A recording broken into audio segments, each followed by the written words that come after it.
नमस्कार, जय माता दी। मैं हूँ आपकी अपनी लाइफ डिजाइनर जीतू आचार्य। सिंह राशि की बात करते हैं, लियो की बात करते हैं और शनि देव के पिताजी की राशि है ये। तो क्या पिताजी की राशि को परेशान करेंगे क्या शनि देव? कई बार नौटी बच्चे होते हैं, पिताजी को परेशान करते भी हैं। तो अब हम यहाँ पे ये देखेंगे कि ये जो बदलाव होने वाला है शनि देव का 29 मार्च को, ये जो बदलाव होना है, ये क्या वाकई ही पिताजी की राशि को परेशान करेगा या फिर कोई ना कोई फायदा देगा या फिर कोई एक ऐसे अपॉर्चुनिटीज़ के रास्ते बनाएगा आपके लिए, या फिर कहेगा कि धर्म कर्म के काम थोड़े से ज़्यादा कर लीजिए इस बार। चलिए पूरी बात बताते हैं आपको, लेकिन पहले चंद्रमा की राशि अगर आपकी सिंह राशि बनती है, डेट ऑफ बर्थ से आपकी सिंह राशि बनती है, तो आपको क्या करना है। और अगर आपको एग्जैक्टली अपनी डेट ऑफ बर्थ मालूम नहीं है तो आप अपने नाम अक्षर से भी अपनी राशि के बारे में जान सकते हैं। म अक्षर, मे अक्षर, मु अक्षर, मी अक्षर, मो अक्षर, ट अक्षर, टी अक्षर, ये जो वर्ड्स हैं ये सारे आपकी सिंह राशि बनाते हैं लियो।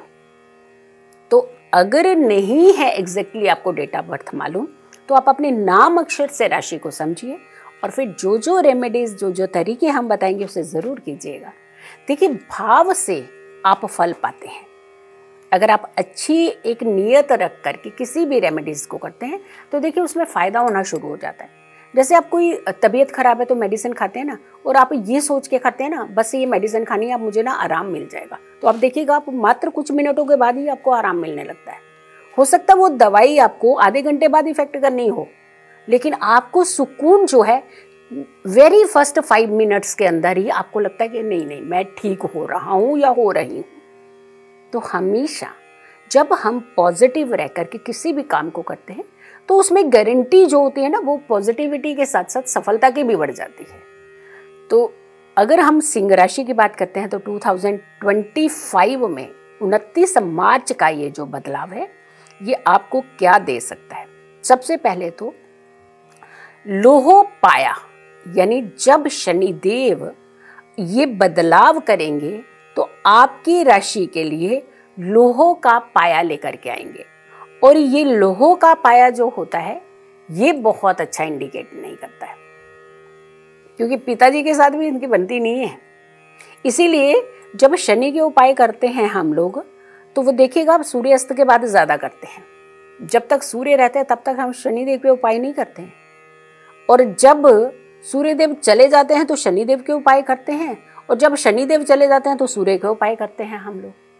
लेकिन जब मकर संक्रांति आती है तो उस समय, क्योंकि उस समय सूर्य देव अपने पुत्र की राशि में एंटर करते हैं, जाते हैं उनके घर में, इसीलिए उस समय आप सूर्य के, शनि के उपाय पूरा महीना कर पाते हैं। लेकिन जब हम बात कर रहे हैं यहाँ पर इस बदलाव की, तो यहाँ पर कुछ चेंजेस आपके लिए होने वाली हैं। सबसे पहले अगर हम देखेंगे कहाँ कहाँ के स्वामी हैं, छठे भाव, 7वें भाव के स्वामी हैं, और आपके 8वें भाव यानी 6th हाउस, षष्टम में और सप्तम का, ये दोनों के तो स्वामी हैं, लेकिन अष्टम में इनका गोचर है 8वें भाव में। 8वें भाव का गोचर अच्छा माना जाता है। ये शनिदेव यहाँ प्रसन्न रहते हैं और छठे भाव के स्वामी हैं, मतलब रोग, ऋण, शत्रुओं के भाव के ये स्वामी हैं। तो यहाँ पर ये जो संबंध बन रहा है, तो सबसे पहले आपके रोग खत्म करने वाला, आपके जो एनिमीज आपके पीछे टांग खींचते रहते थे ना कि नहीं चढ़ने देना, इनको तो सीढ़ियाँ चढ़ने ही नहीं देनी, वो सारे के सारे खुद ढेर होकर के बैठेंगे। वो अब तो सताने की तो बड़ी दूर की बात रहेगी, इनफैक्ट वो उनको नींद नहीं आएगी अब, क्योंकि ये जो बदलाव है ये आपकी राशि वालों के शत्रुओं को खत्म करने का बदलाव है। ये यानी जितना सताया था सता लिया उन्होंने आपको, अब आपकी जान छूटने वाली है शत्रुओं से। तो शत्रुओं की तरफ ध्यान देने की ज़्यादा ज़रूरत नहीं है, वो तो शनिदेव अपने आप देख लेंगे। आप अपने कर्म की, क्योंकि छठा भाव जो होता है ये आपकी सर्विस का भी होता है।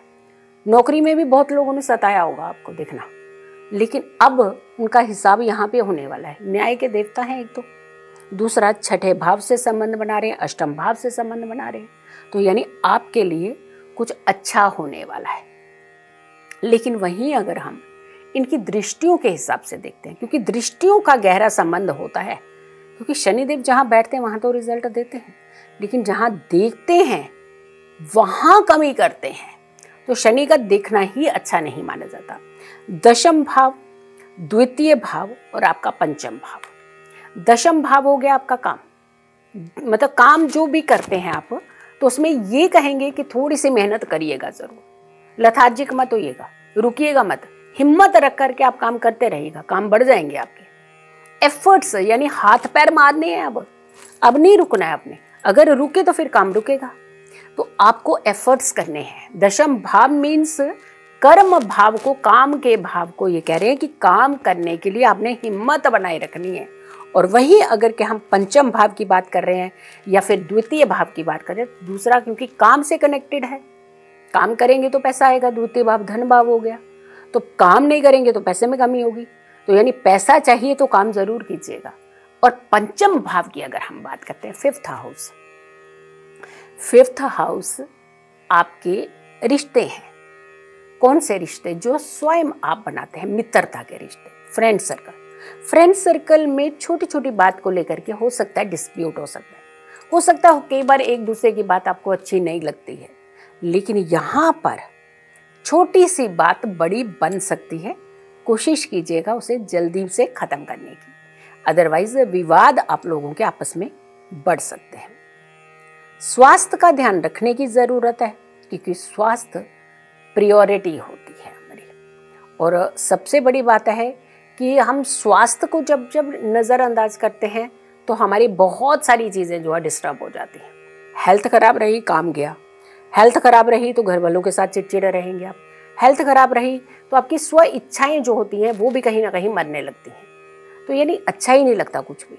तो हेल्थ को आपने ध्यान रखना है, अपने खाने पीने का ध्यान रखना है, अपने एक सिस्टम का ध्यान रखना है, समय पर सोना, समय पर जागना, ये आपको थोड़ा सा इस समय ठीक से एक सिस्टमेटिकली तरीके से करना पड़ेगा। वहीं अगर हम करियर की बात करते हैं कि नए काम करिए, ज़रूर करिए, करने चाहिए, क्योंकि शनिदेव का छठे भाव से संबंध आ रहा है, नौकरी के भाव से।